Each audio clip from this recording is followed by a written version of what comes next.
Hi, welcome to the Drumstick Dash Virtual Expo. My name is Brian Crispin. I'm with Wheeler Mission. I'm the Director of Marketing at Wheeler Mission. And I'm here with our Drumstick Dash team at Wheeler Mission. Everybody on this call works at Wheeler Mission and is heavily involved in the Drumstick Dash. Everybody give a wave.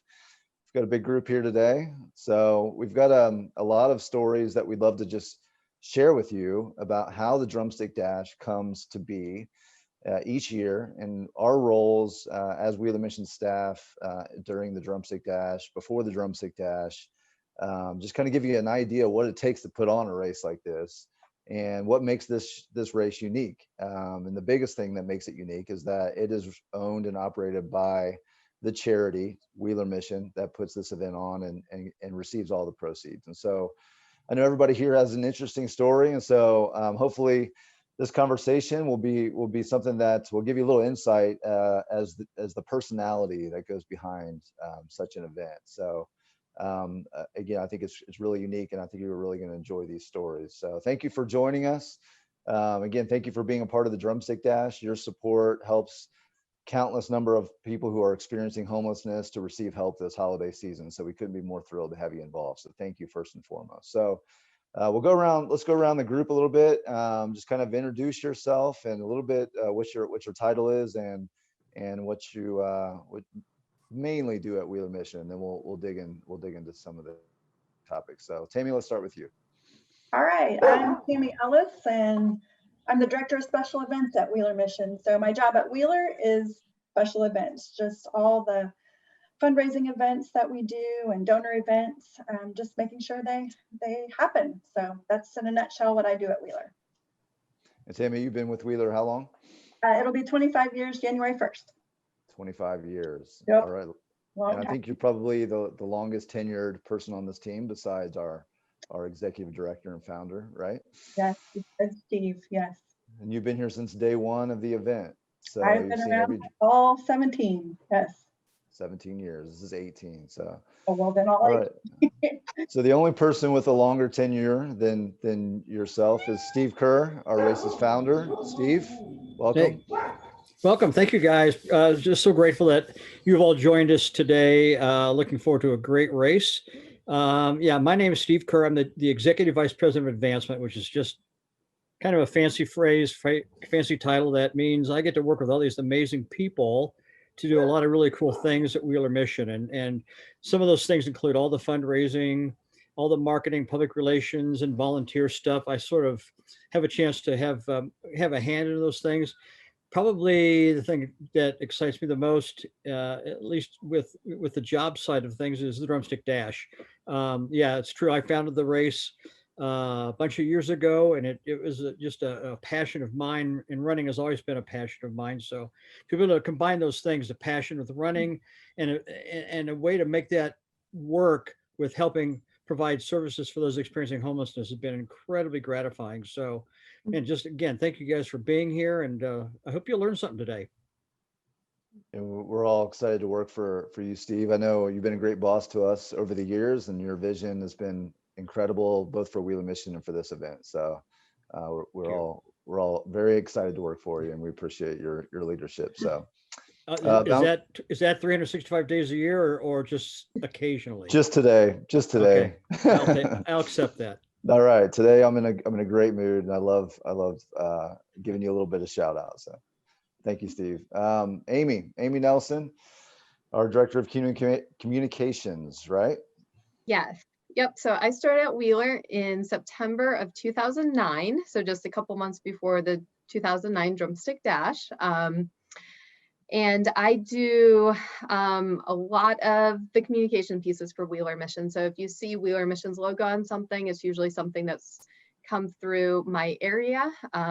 We do a lot of the brochures, websites, social media. I have another staff member, Victoria, who's not able to be here with us today, but she does a great job with our videos and photos, and is the main person behind our social media for both Wheeler Mission, and she helps out with the Drumstick Dash and other event accounts as well. So in addition to Wheeler Mission things that I do logos and materials for all of the events that we have. So the Drumstick Dash is definitely the largest event that Wheeler has.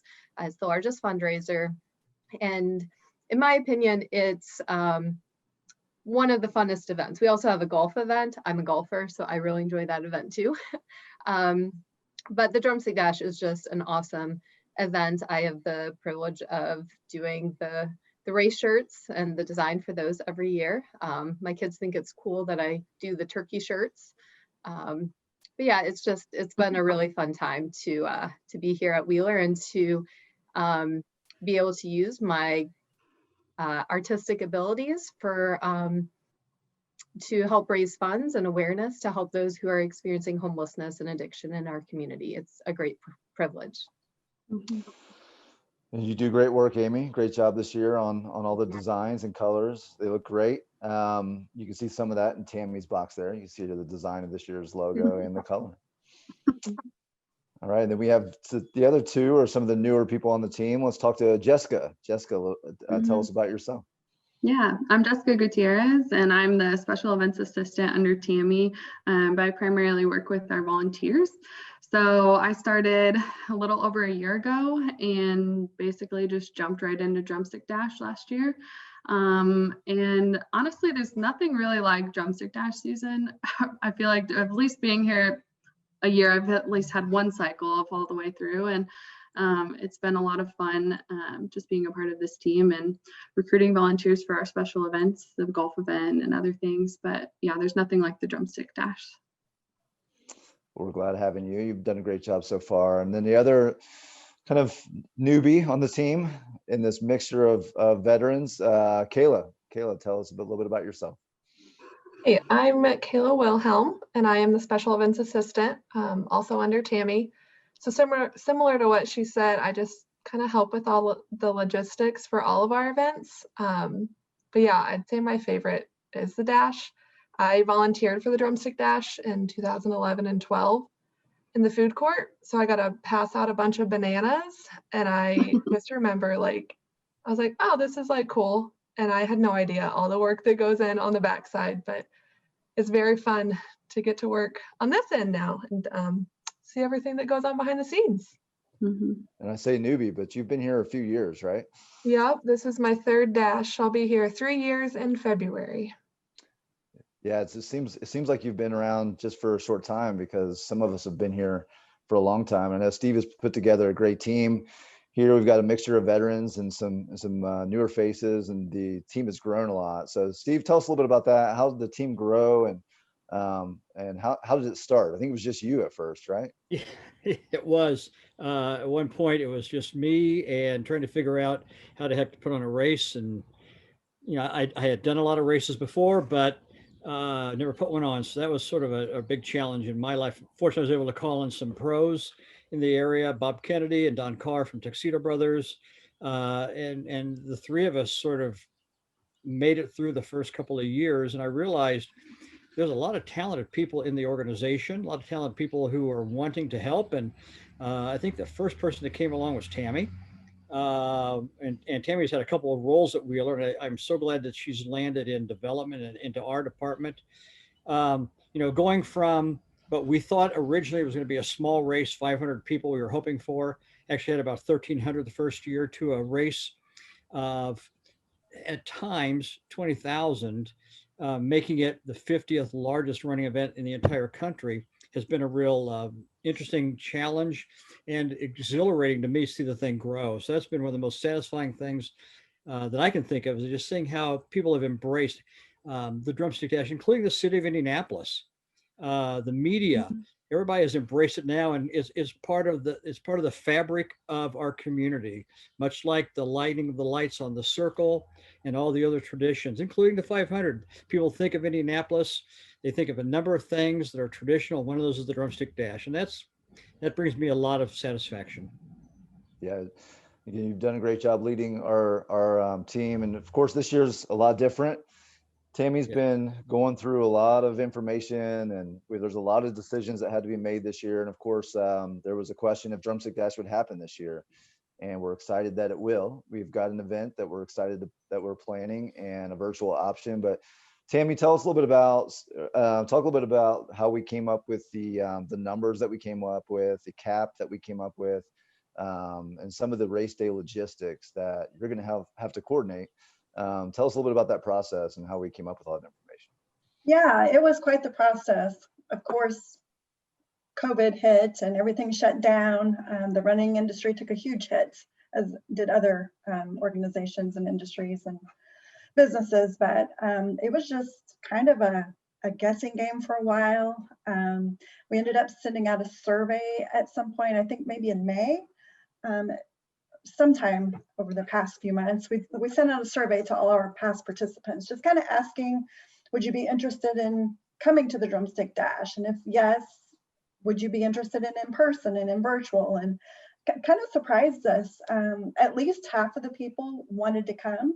And most of those wanted to come in person. So we kind of did that and kind of looked at what was going on with the health department and the city, and just all of us met at a park safely, socially distanced, and just kind of talk through what it might look like. So we came up with, based on the survey that we sent out and the results we got back and what we thought we could pull off safely, we decided to do, instead of one big starts like we normally do, we are going to do 2 rolling starts, as I'm sure all of you know.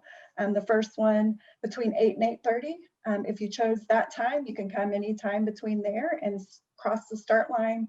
Your time starts when you cross that start mat. So, and then the second time would be between 10 and 10:30. So that was a big one. And we're capping each of those at about 3,000 people. And we're using the same, I think it was Steve that kind of figured it out. If we use the same start line distance, we can safely get 3,000 people with about 12 square feet per person in that space, if everyone came at the same time. So, and of course, we're going to require masks. I think the health department requires any outdoor event with 25 or more people, if you cannot socially distance at least 6 foot, you have to have a mask on. So start line, finish line, definitely we'll be asking you guys to wear masks. And then anywhere that you feel that you cannot be socially distant from other people, just kind of pop that back on for a minute. But obviously not where you're running. We don't want to ask people to do that for sure. But that's kind of how we came up with things. We decided no water stations. So if you want water on the course, bring your own water. Just too many touch points, kind of eliminating crowds and touch points. So no start line concert this year. We will have music at the start line, finish line.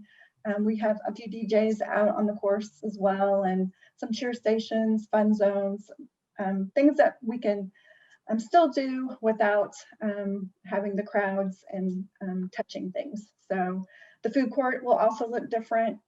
Instead of going, having the Kaylas hand out bananas and water, we're working with our sponsor Kroger and some volunteers to bag all that up. So you just have one Kroger bag to pick up. Everything will be the same on all the tables, and it'll be all spread out. So you can just grab it and keep on going. So those are just a few of the changes that we came up with that we thought we could manage safely, and the health department agrees. So we're moving forward.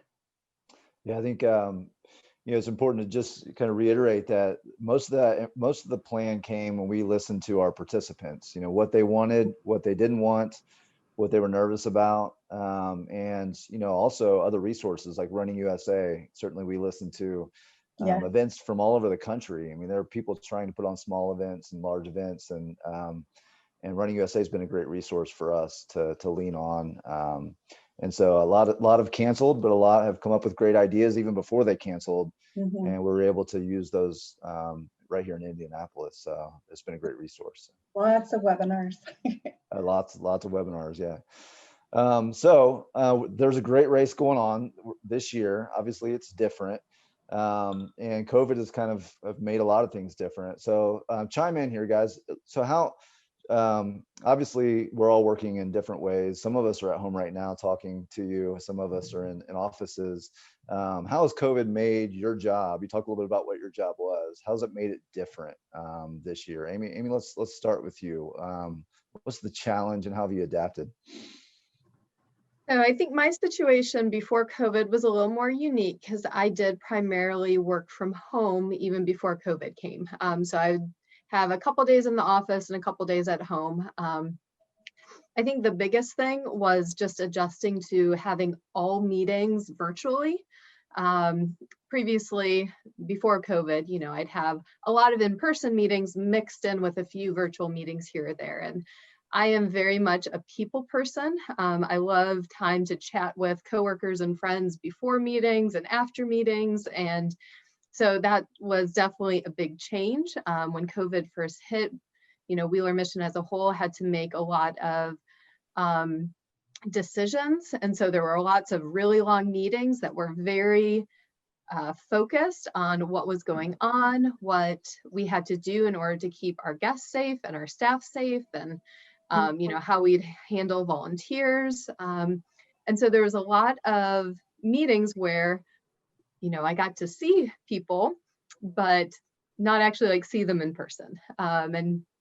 You know, I found myself texting and calling coworkers more often just to see like how they were doing, because we weren't having those hallway conversations and just, you know, checking in. How are you doing? How are your kids? I will say we have 3 elementary school aged children. So at the beginning of COVID, when school shut down, my husband and I kind of had to come up with a new work schedule that worked for our family, because we had 3 kids all doing virtual learning.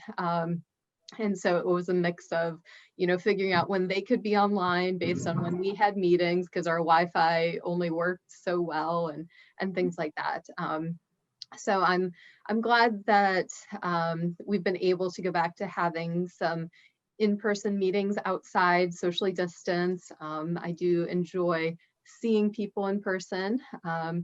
But I also, even before COVID, I did appreciate technology and just the flexibility it gave us at times to meet virtually.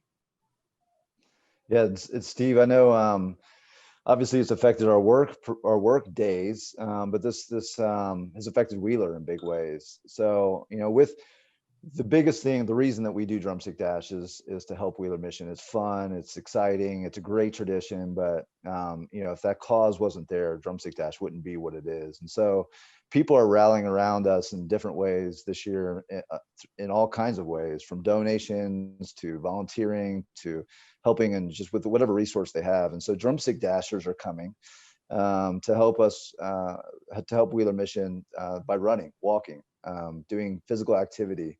And so tell us a little bit about what Wheeler's challenges are this year and how this is going to help. Absolutely. It's been a different year. Absolutely. You're correct. Probably the biggest challenge has been trying to keep our guests safe and apart. With the numbers of people that we serve, social distancing was just not possible. So this year has been unique in the fact that the city of Indianapolis has actually opened up 2 hotels that Wheeler will be operating. The city is covering the cost of all that, but they'll be used as overflow shelters this year. So we don't have a congregate shelter with so many people inside, with the possibility of cross-contamination and spreading the COVID-19. So that alongside the fact that we've had to limit volunteers has been a real challenge this year.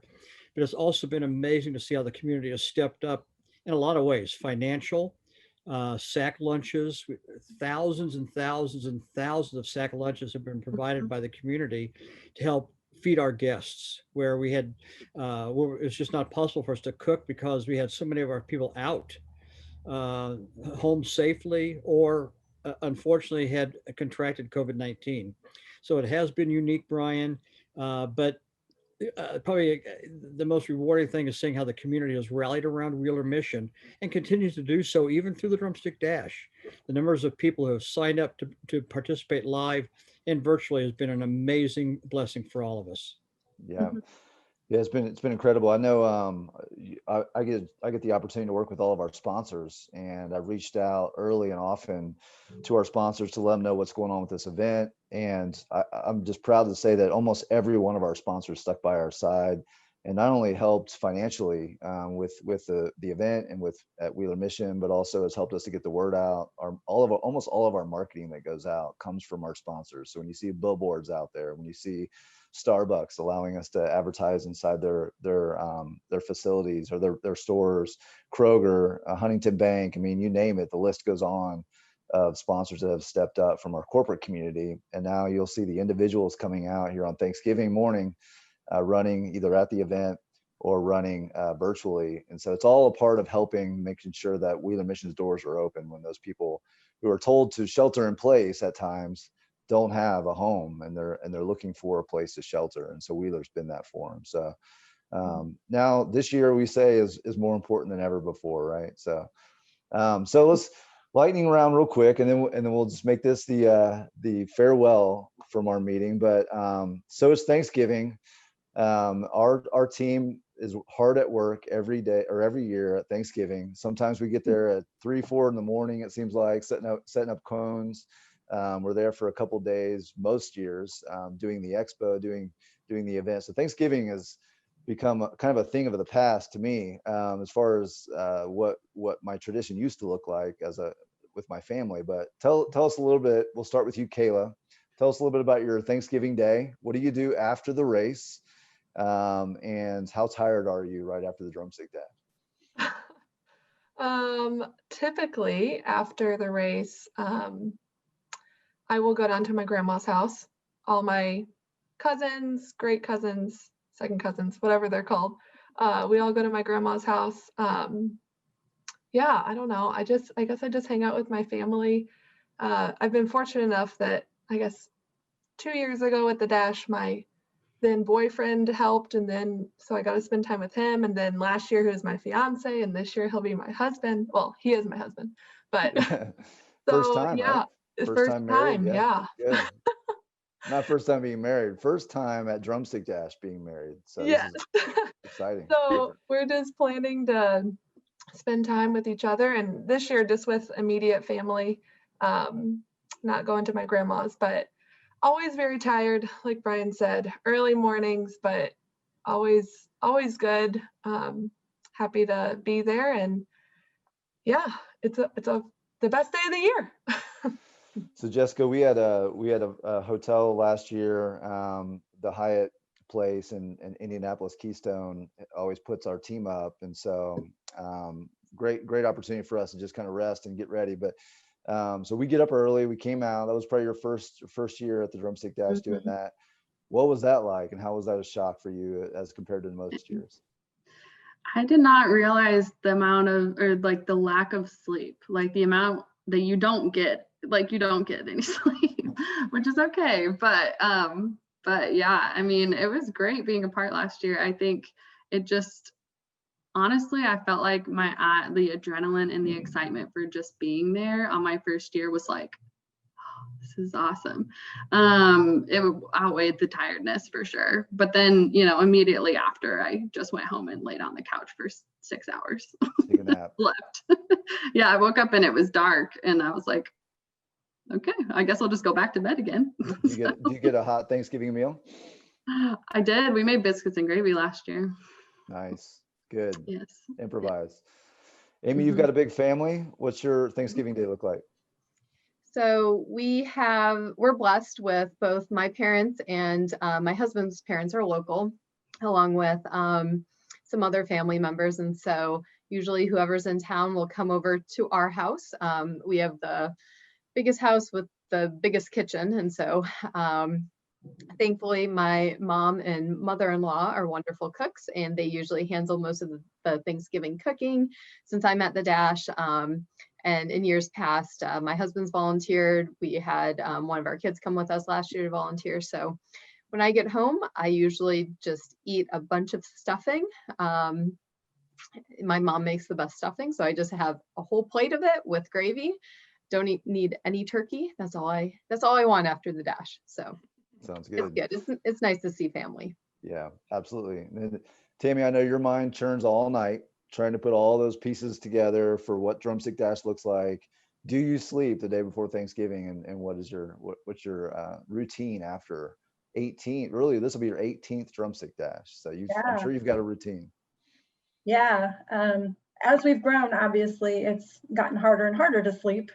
Maybe I get 3 hours, but yeah. So, but it's worth it. It's worth it. Like Jess said, the adrenaline that day. It is event day. That's thing passionate about events and helping the homeless. So just seeing everybody come out is exciting. And then afterwards, depending on what time we get cleaned up and all the trucks back to where they need to go. Sometimes I'll go to my family and sometimes I just go home and sleep. So, but yeah, it's definitely worth it. Yeah. Yeah, I know my mind churns all night long the day before any event really, but Thanksgiving, Drumstick Dash, I mean, we're doing sponsor activations first thing in the morning, making sure everybody has what they need, making sure that those last minute details were all taken care of. I remember one year I had to get a power cord over to a restaurant in Broad Ripple to make sure our DJs had everything they needed to plug in and play music at the last turn at the Drumstick Dash course. And I forgot, and I called him at like midnight and the bar crowd was still there. And I remember talking to the manager and I said, man, please put that cord outside. I forgot to stop by there and remind you. And he said, okay, we have it. And I get there and it wasn't put out yet, early in the morning. And thankfully, this is at like 4 or 5 in the morning. I go and open the door and the door is wide open. Like somebody forgot to lock the door. So thankfully I get into the restaurant and I'm able to get the cord that's sitting right there and bring it back out for our DJ. And I have no idea why they forgot to unlock or to keep, or to why they forgot to lock the doors, but it turned out in our favor. So those last minute details you think through all night and it'll keep you up at night. So, Yeah. But every year, I mean, the Drumstick Dash seems to go off without a hitch. Steve, I know you've seen it grow over the years. Give me your last kind of impressions as to how this year is going to go. I know it's going to be different. I know it's exciting, but it's going to be a little different. Just kind of give us the last impression as we head out here. Yeah, it's going to be a great year. Guarantee it's going to be a great year. Just because I think people are just dying to get outside. They're just eager to get outside and do something. And obviously we're going to stress, please be safe, but we want this to be maybe the most raucous, joyous Drumstick Dash we've had, just because we haven't seen each other for so long as a group. Again, just everybody's listening, please be safe, bring a mask. You're definitely going to have that, and just be patient. If things are different this year, 2 different start times, logistics are different, but be patient with us. But I just think it's going to be a great year. So this is our team. There's more behind the scenes of some of our meetings, and there's other pieces to this puzzle, but this is the core team that will put on the Drumstick Dash this year. And we couldn't be more thankful for everyone being involved. And we're just excited to be able to put this on for Wheeler Mission. And if you're out there fundraising, make sure you grab those last minute dollars. If you have someone who wants to do the virtual option, there's still time to get that plugged in. But we're excited to see everyone on Thanksgiving. So thanks everybody. Any last minute words? Anybody last minute statements? Happy Thanksgiving. There you go. Happy Thanksgiving, everyone.